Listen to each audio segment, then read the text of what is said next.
নমস্কাৰ। পোনপ্ৰথমে মই আপোনালোকৰ সংবাদ মাধ্যমৰ কৰ্মীসকললৈ ধন্যবাদ জনাইছোঁ।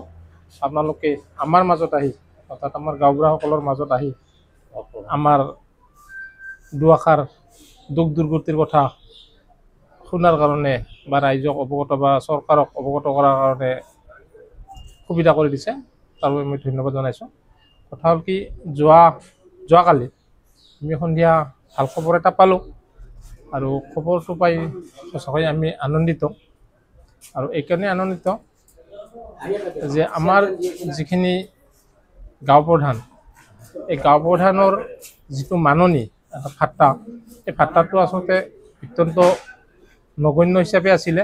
আৰু এই ভাত্তাটোক যোৱা কেবিনেটত আমাৰ সন্মানীয় মুখ্যমন্ত্ৰী হিমন্ত বিশ্ব শৰ্মা দেৱৰ যি চৰকাৰ আৰু এই চৰকাৰৰ কেবিনেটৰ সিদ্ধান্ত মৰ্মে 9,000-ৰ পৰা অহা অক্টোবৰ মাহৰ পৰা আমাক 14,000 দিয়াৰ যি ব্যৱস্থা কৰিছে, তাৰ বাবে আমি অসম চৰকাৰক ধন্যবাদ জনাইছোঁ, মাননীয় মুখ্যমন্ত্ৰী মহোদয়ক ধন্যবাদ জনাইছোঁ। আৰু আশা ৰাখিছোঁ আগন্তুক দিনত আমাৰ যি 14,000 টকা মাননি বৃদ্ধি কৰিলে আচলতে আমাৰ গাঁও প্ৰধানসকলৰ পৰিয়াল চলাৰ বাবে উপযুক্ত নহয়। কাৰণ ল'ৰা ছোৱালী পঢ়া পাতিৰ কথা আছে, বৰ্তমানৰ যিটো বজাৰ মূল্যত এই পইচাখিনি আচলতে পৰিয়াল চলাত যথেষ্ট অসুবিধাৰ সন্মুখীন হয়। আৰু আশা ৰাখিছোঁ আগন্তুক দিনত এই পইচাটো পুনৰ বৃদ্ধি কৰি আমাৰ গাঁও প্ৰধানসকলৰ যি সচল অৱস্থা, এই অৱস্থাটোক আৰ্থিক দিশত পুনৰ সকাহ দিব বুলি আশা ৰাখিছোঁ। আৰু মোৰ ফালৰ পৰা ক'বলগীয়া আছে এইটোৱেই যে আমাৰ যিখিনি গাঁও প্ৰধান ইতিমধ্যে ৰিটায়াৰ, অৰ্থাৎ আগত আমাৰ মৃত্যুলৈকে গাঁও প্ৰধানসকল চলি আছিলে আৰু এতিয়া 65 বছৰৰ পিছত ৰিটায়াৰৰ ব্যৱস্থা কৰিছে।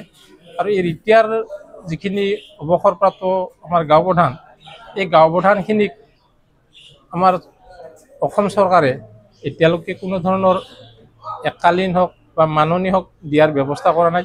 গতিকে মই আপোনালোকৰ চেনেলৰ মাধ্যমেদি এই যাতে অৱসৰপ্ৰাপ্ত যিখিনি গাঁও প্ৰধান, তেওঁলোকক অতি শীঘ্ৰে কিবা এটা